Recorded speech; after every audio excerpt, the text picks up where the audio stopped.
বহরমপুর এবং মুর্শিদাবাদের প্রতিষ্ঠিত শিক্ষা প্রতিষ্ঠানের নাম KN কলেজ, যেটা এই মুহূর্তে বিশ্ববিদ্যালয়ে রূপান্তরিত হয়েছে।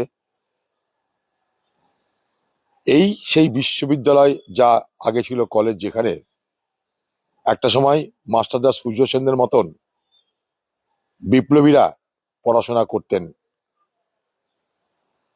আজকে সেই বিশ্ববিদ্যালয়ে রূপান্তরিত হওয়ার পর যখন সেখানকার সাধারণ ছাত্ররা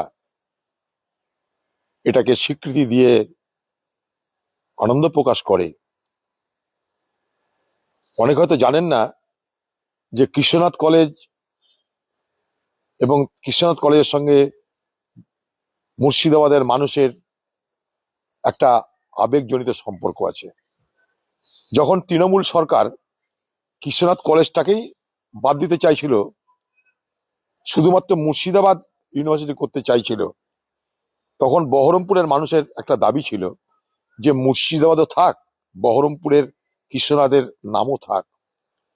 দীর্ঘদিন ধরে সেই আবেগকে মান্যতা দেয়নি তৃণমূলের সরকার, কিন্তু দীর্ঘদিনের দাবি আন্দোলন সবকিছুকে অবশেষে নির্বাচনের আগে ভোটমুখী বাজারে মমতা ব্যানার্জি স্বীকৃতি দিতে বাধ্য হয়েছে। বহরমপুরের যাতে বিধানসভায় তার কোনো প্রভাব না পড়ে, শুধুমাত্র বিশ্ববিদ্যালয় বললে, কৃষ্ণনাথের নাম না থাকলে খারাপ প্রভাব পড়তে পারে নির্বাচনে, তাই সেই নির্বাচনের দিকে তাকিয়ে বাংলার চালাক মুখ্যমন্ত্রী মুর্শিদাবাদ, তার সঙ্গে কৃষ্ণনাথ কলেজ, তার সঙ্গে বহরমপুর জুড়ে দিয়ে একটা ব্যবস্থা করেছিল। আলাদা বিশ্ববিদ্যালয় করা যায়, আলাদা কলেজ করা যায়, কোনো অসুবিধা নাই, কিন্তু 2 in 1 করে দিয়েছেন উনি। বিশ্ববিদ্যালয় কলেজ একসঙ্গে 2 in 1 ফর্মুলায় মানুষকে খুশি করার ব্যবস্থা করে দিয়েছেন।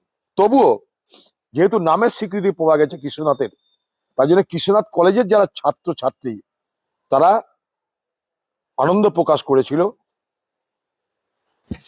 কোনো রাজনীতি নেই, কিছু নেই, পার্টির কোনো সম্পর্ক নেই, শুধুমাত্র তারা সেই কলেজের ছাত্র ছাত্রী, তারা আনন্দ প্রকাশ করার জন্য যে তাদের স্বীকৃতি পেল দীর্ঘদিনের, কৃষ্ণনাথ কলেজের নাম সেখানটা লিপিবদ্ধ হলো মুর্শিদাবাদ বিশ্ববিদ্যালয়ের সঙ্গে, তাই তারা আনন্দ প্রকাশ করে বেকার ছেলে পকেট থেকে কিছুটা মিষ্টি কিনে মিষ্টি খাওয়াতে গেছিল শিক্ষক শিক্ষিকা অধ্যাপক অধ্যাপিকাদের, বাকি যারা থাকে। সেটা তাদের অপরাধ, তার জন্য তাদের উপর হামলা হয়ে গেল, মারধর করে রক্তাক্ত হাত পা ভেঙে দেওয়া হলো। বাংলার মুখ্যমন্ত্রীকে প্রশ্ন করতে চাই, আর কতদিন এভাবে চালাবেন? আর তৃণমূলের ছাত্র পরিষদের লোকদেরকে এটাও বলতে চাই, ভাই যুবক তোমরা, তোমরা ছাত্র হওয়ার চেষ্টা করো। মুর্শিদাবাদ জেলায় নির্বাচনে যখন তৃণমূল বিরোধী হাওয়া প্রবল থেকে প্রবলতর হচ্ছে, তখন সেই নির্বাচনের মুখে দাঁড়িয়ে গোটা মুর্শিদাবাদের পুলিশ প্রশাসনকে ঢেলে সাজিয়ে যাতে আগামী দিনে সন্ত্রাসের বাতাবরণ তৈরি করা যায়, তার প্রস্তুতি শুরু হয়ে গেল।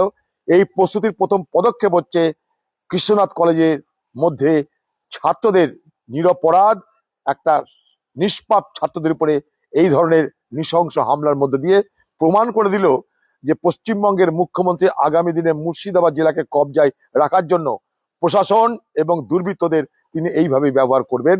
আর বাংলার মানুষ, মুর্শিদাবাদের মানুষ, বহরমপুরের মানুষ তারও যোগ্য প্রত্যুত্তর দিবেন, তার যোগ্য জবাব দিবেন। এটার জন্য আপনারা প্রস্তুত হয়ে যান।